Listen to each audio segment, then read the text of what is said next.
Если человек перестанет думать о жизни и смерти, если он перестанет метаться между этими двумя полюсами бытия, то он, наверное, перестанет быть человеком. Самое трудное для человека – быть каждый день человеком. Столь велика сила пронзительного слова широко признанного писателя планеты Чингиза Айтматова. Добродетельная известность писателя распространена по всему миру. Его вклад в мировую литературу обсуждает вся творческая интеллигенция. В этом году весь мир отмечает 90-летие Чингиза Айтматова. Чингиз Айтматов является самым масштабным художником планетарного мышления. Айтматов, будучи великим гуманистом 20 и 21 века, всегда задумывался о будущем человечества. Он призывал к гуманному мышлению абсолютно во всех ситуациях. Можно сказать, Чингиз Айтматов посвятил свою жизнь понятию человечности, тем самым оставив неизгладимый след в памяти людей. Меня зовут Дюшен. Я буду учить ваших детей. Творчество Айтматова повлияло не только на литературу, оно оставило свой след на всех видах искусства.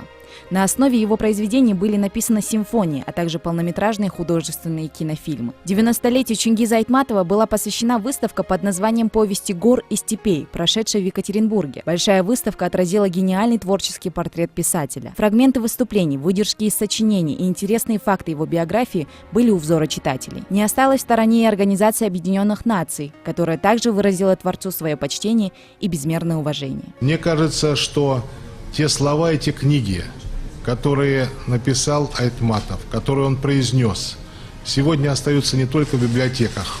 Они остаются вместе с нами, и они являются для нас призывом к тому, чтобы сохранить и нашу дружбу, и наше уважение. Голос Айтматова стал голосом эпохи и всей нации. Его понятие о справедливости распространялось на всю планету. Он хотел, чтобы все люди жили в мире и добре, о чем не забыли упомянуть в Ташкенте, где прошла конференция «Чингиз Айтматов», выдающийся классик мировой литературы. Ученые, изучающие творчество Чингиза Айтматова, вспоминали его заслуги перед народом не только как творческого человека, но и как выдающегося дипломата. Зачастую писатели пишут о своей стране, обществе и эпохе. Чингиз Айтматов же в своих произведениях поднимал вопросы общие для всего человеческого рода.